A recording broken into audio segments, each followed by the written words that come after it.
શું બનાવ્યું મમ્મી આ? ખાખરા ચાટ. ખાખરા ચાટ એકદમ ટેસ્ટી, હેલ્ધી અને ચીઝ વાળું. ચીઝ વાળો અને ફટાફટ બની જાય એવો નાસ્તો. હા, બધા છોકરાઓનો ફેવરેટ. આવી બધી ચાટ હોય ને બધા છોકરાનો ફેવરેટ છે. એવું? ચટણી વાળું બનાવ્યું? હા, ગ્રીન ચટણી સોસ. કેવી રીતે બનાવ્યું? હેડ શીખવાડ્યું તને? ધોણા અને ફુદીનો આપણા ઘરનો જ મસ્ત બગીચામાં વાયેલો. વિદ્યા સંચળ મીઠું લાવ બેટા. જો દાણા ધોઈને લઈ લીધા, ફુદીનો ધોઈને લઈ લીધો, ડાળી હાથે જ લઈ લેવાની. બરાબર, એટલે ચટણીમાં ઉપયોગ થઈ જાય મસ્ત.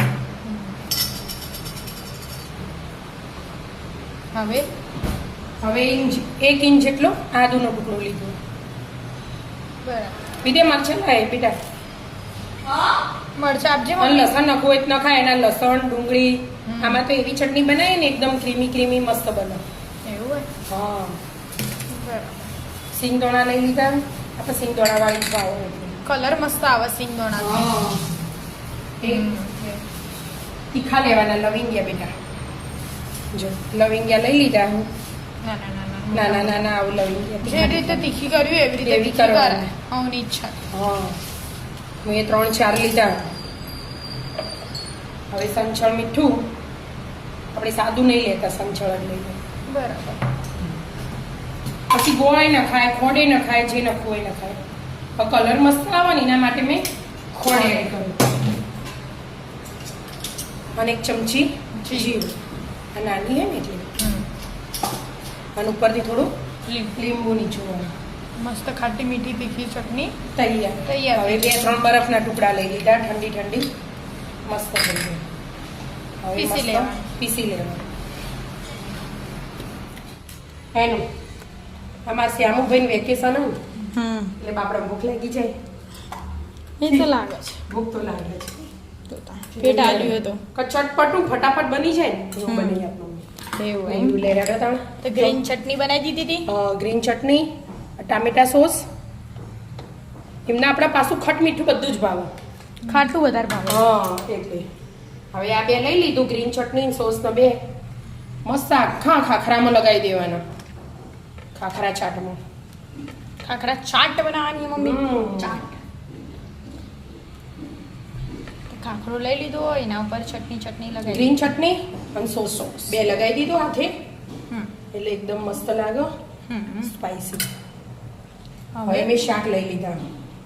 જો એટલે ટામેટું, કાકડી, મકાઈ બાફીને લીધી અમે, અને ડુંગળી. કેપ્સિકમ એડ કરાય પણ એમને કેપ્સિકમ શ્યામુભાઈ ભાવતું નહીં એટલે હું એડ નહીં કરતી. કાકડી આવી ગઈ. કાકડી એડ કરી દીધી. મકાઈ બાફેલી હોય એટલે વધુ ના આવે. નપટી ડુંગળી ઝીણું સમારવાનું એનું એકદમ. એટલે ખાતા મજા આવે, સ્વાદ આવે.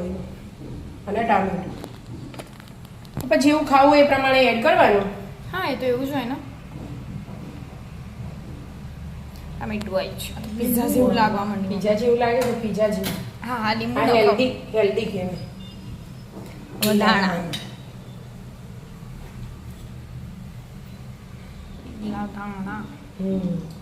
થોડુંક મીઠું, સ્લાઈડ મરચું અને ચાટ મસાલો. ચાટ મસાલો થોડોક લેવાનો, પેલું 2 લીધું ને એનાથી થોડોક વધારે, એટલે મસ્ત લાગે.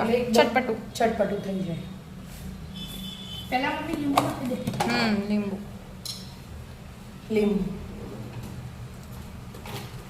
લીંબુ શ્યામુભાઈનું પોણી આવી ગયું. શ્યામુ હવે આપણે ચીઝ એડ કરીશું. એટલે મસ્ત મજાનો ટેસ્ટ આવી જાય ચીઝથી.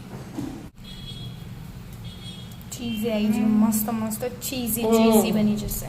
ચીઝ એડ કરવું હોય, ખાવું હોય એ પ્રમાણે કરવાનું. છોકરાઓ માટે કરવાનું. આપણા મોટા તો એકદમ મસ્ત લાગે. કે શ્યામ પછી ધાણા પાછા એવું. ચાટ મસાલો લાવો. હા, લેડો તૈયાર. ચાક્ષી ચાખો. એટલે મા માટે બનાય મમ્મી મારે હા, ખાવું ખાવી હોય છે. હા બધા માટે બનાવવાનું. આમાં માવા. આપણા ને શેકેલા જ છે આ ખાખરા, તળેલા નહીં, એટલે હેલ્ધી કહેવાય. મસ્ત મસ્ત હોય ને. આવું બનાવીને ખાઈ લેવાય ભૂખ લાગી હોય ને તો. ઉનાળામાં લાગે મસ્ત આમ. તો ઉનાળામાં તો અમે બીજું નહીં ભાવતું. અને પેટ ભરી જાય એને. અને એકદમ ચટપટું લાગે મસ્ત. કેસે આમ બધું મસ્ત લાગે બસ આ જ ગ્રીન ચટણી આવે ને એટલે એનો સ્વાદ જ આખો બદલે. આપણે ધોળાન ફુદીનાની બનાવેલી હો સિંગદાણા ધાણા પુદીના એકદમ મસ્ત તીખી તીખી. બસ તાણ બનાવી દો આવી રીતે. પછી વિધાન માટે ચીઝ વગરનું બનાવીને રાખતા. હા રાધે રાધે રાધે. રાધે.